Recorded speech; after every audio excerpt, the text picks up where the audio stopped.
Hello, good evening. Today is weigh-in day, but it's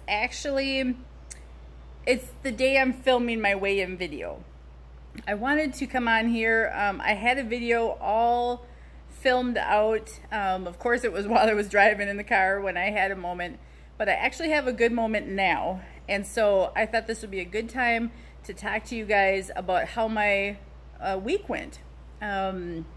So I'll go ahead and give you my weigh-in results. This week I have a 0. So no gains, no losses. This is my second week in a row of maintaining. 3 weeks ago I had a 1.2, nice little loss, but have not seen a loss since then. Last week was my monthly visitor week, and then this week there's been some stress kind of in the house. It doesn't help that my hubby just turned 45. I mean, that was a good time, but you know, we have house guests right now, and it's super hot. Super hot in my house, and I'm trying my best not to complain about it. So there's just been like some things that are outside of our control. My allergies have been flaring up, and I was kind of thinking that I was getting sick one of those days. Thankfully that cleared up, but it definitely isn't my norm. And that's a relative term too, because this whole COVID thing, but whatnot. I'm not going to like reflect on that. Let's go ahead and talk about this past week, about the positive things that worked, and then things that kind of got in the way. So my sweet tooth wasn't so bad this past week, so that's good. Sometimes that can get like crazy out of control. However, there were times where I was choosing to eat whatever I wanted, and that wasn't helpful for me in my journey. I was tracking. I would say I was an average tracker this week with my Itrackbites app. So just remembering, it's funny because it dawns on me as I'm eating. I asked you guys like a couple weeks ago, like, how do you, for the people who are trackers, how do you, you know, track faithfully? Some people are like planners, and they put their food in ahead of time before they eat their meals. But that doesn't always work for me. However, I've been more conscious of my meals each time that I'm eating to remember to open my app up and log my food. So I may not be getting it ahead of time before I eat the meal, but I'm definitely remembering to track the food after my meals, or during my meals. So that's good. I feel good about that. And that helps me to reflect on when I'm looking at that app later in the night on whether or not I have anything budgeted or available for extra calories for treats, or if I should just skip it and go to bed.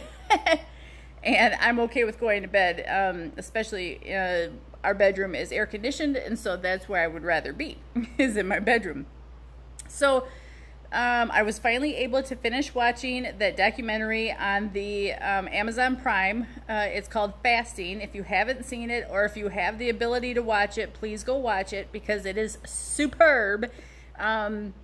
The gist of the documentary was just talking about fasting and how we should not look at that word as a negative word. A lot of people think of it as like, oh, that's naughty, you shouldn't fast. Well, I think that's not right.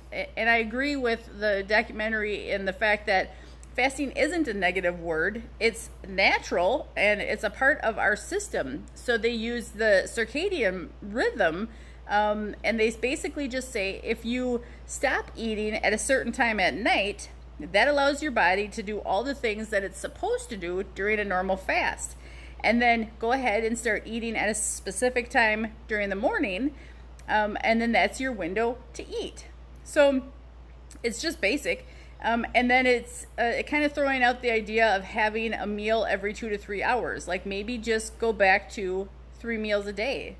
And not snacking and not having mini meals. Like you're not giving yourself enough time to use up the energy that you're eating from the food before you put more food in your mouth. So your body doesn't know what to do with all this energy. It just keeps storing it in the fat stores. And so the documentary made so much sense to me. And especially when it talked about these 2 mice It basically said that, I think it was like 2 weeks, or maybe it was a 2-month trial. They took 2 mice. One mouse was able to eat around the clock, however much it wanted to within a 24-hour period of time, day after day after day. And then the second mouse ended up being leaner because it had a window of time that it ate. So it was restrictive eating from a specific time frame throughout the 24 hours. It wasn't allowed to eat all throughout the day. And then the kicker about the whole thing, which to me scientifically just totally was mind-boggling to me, was the fact that each mouse had the same amount of caloric intake within that 24 hours each day. It was just that one of the mice was restricted in the amount of hours it ate those calories, and the other one wasn't. So I was like mind blown. I'm just like, so you mean to tell me that these 2 mice had the same amount of calorie intake? So nobody was restricted on the amount of food they ate. They just had to eat it within this time frame. I don't know.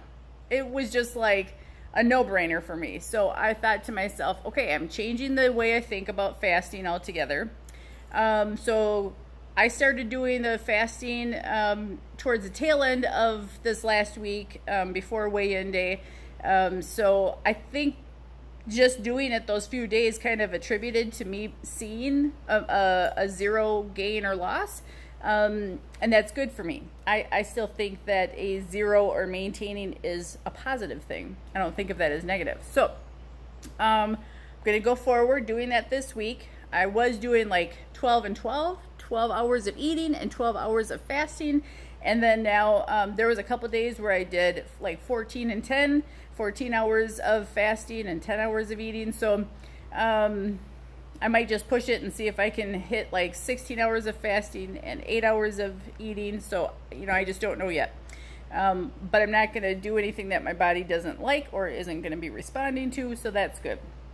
And I'm going to continue doing my meal planning because that has helped and I know will help. And I've got my gallon jug here, and every day just about like absolutely no problem getting in half a gallon. But my goal again is to work up towards being able to drink a full gallon. So I'm still working on that. That's a work in progress. Exercise has been a little bit more relaxed. My goal is still 10,000 steps every day. However, when it's super hot out, I don't go trying to get 10,000 steps. I just try to get to the road a couple of times down my driveway. So that's good for me. So I guess that's it. Going forward, like I said, I just really want to concentrate on making sure that I'm tracking my food, doing my meal planning, drinking my water, and then working on this fasting because I think it's good for my body. I think it's good for all of our bodies to be having a specific time of when you eat and a specific time of when you don't eat. I think it's good. So yeah, that's what my plan is going forward. Tell me in the comments down below if you guys have done the fasting. I did it a little bit last summer, and it was fine. I did it as a challenge with the other Itrackbite ambassadors, and I enjoyed it. However, eventually my laziness kicked in, and I came back to eating all throughout the day and evening. So now being more structured and conscious of that, I think this is going to be a positive thing, and again, looking forward to it.